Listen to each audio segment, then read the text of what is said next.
Budget friendly একটা laptop হলো এই ল্যাপটপটা, যেটা আমার হাতে দেখতে পাচ্ছেন পেন্টিয়াম সিরিজের 9 জেনারেশন ল্যাপটপ, যেটা হলো টাচ স্ক্রিন 360 রোটেটের একটা ল্যাপটপ। এই ল্যাপটপটা কিন্তু স্টিকার করা আসে। আমার হাতে যে ল্যাপটপটা দেখতে পাচ্ছেন এটা কিন্তু ব্ল্যাক কালার স্টিকার করা, দেখতে অনেক সুন্দর প্রিমিয়াম লাগছে, একদম নতুনের মতো হয়ে গেল।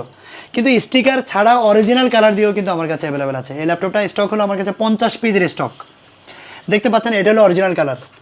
সো এটা হলো স্টিকার করা। আপনি যদি অরিজিনাল কালার নিতে চান সেটাও নিতে পারেন, ব্ল্যাক কালার আছে, ব্লু কালার, স্কাই ব্লু অথবা অ্যাশ কালার, সব ধরনের কালারে আমার কাছে আছে, অ্যাভেলেবেল আছে, নিতে পারবেন।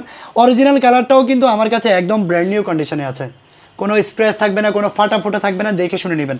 এই ল্যাপটপটা দিয়েও কিন্তু আপনারা হেভি কাজ করতে পারবেন, বিশেষ করে ভিডিও এডিটিংয়ের কাজ করা যাবে, ফটোশপের কাজ করা যাবে, টুকিটাকি ফটোশপের কাজ, অথবা এক্সেল ওয়ার্ডের কাজ করা যাবে একদম তুফানের মতো। 8 GB র্যাম আছে, 128 GB SSD, 4 GB graphics, touch screen, 360 rotate, gorilla glass touch screen, যেটা ভাঙবে না, নষ্ট হইতে খুব নষ্ট হবে না তা না, হবে কিন্তু অনেক স্ট্রং। এই ল্যাপটপটাতে কিন্তু কিন্তু যে গ্লাসটা ইউজ করা হয়েছে টাচে, সেটার জন্য নষ্ট হওয়ার ঝুঁকিটা কম থাকে। So 8 GB RAM, dual camera system, 360 rotate, এই স্টাইলিশ ল্যাপটপটা আমাদের কাছ থেকে আপনারা নিতে পারবেন। 50 পিসের স্টক, মাত্র 16,500 টাকা হলে কিন্তু এই ল্যাপটপটা পারচেস করতে পারবেন। এই ল্যাপটপটার সাথেও কিন্তু original charger, power cord, bag, mouse সব কিছু দিয়ে অরিজিনাল কালার সহ কিন্তু আপনারা পেয়ে যাচ্ছেন, উইদাউট কাস্টমাইজ নিতে পারবেন। এসএসডিগুলো অবশ্যই NVMe দেখে নেবেন, কারণ এই কম দামি ল্যাপটপ হলেও এই ল্যাপটপটাতে কিন্তু NVMe Gen 3 এসএসডি দেওয়া আছে 128 GB, এটা কিন্তু আপনারা দেখে নেবেন অবশ্যই।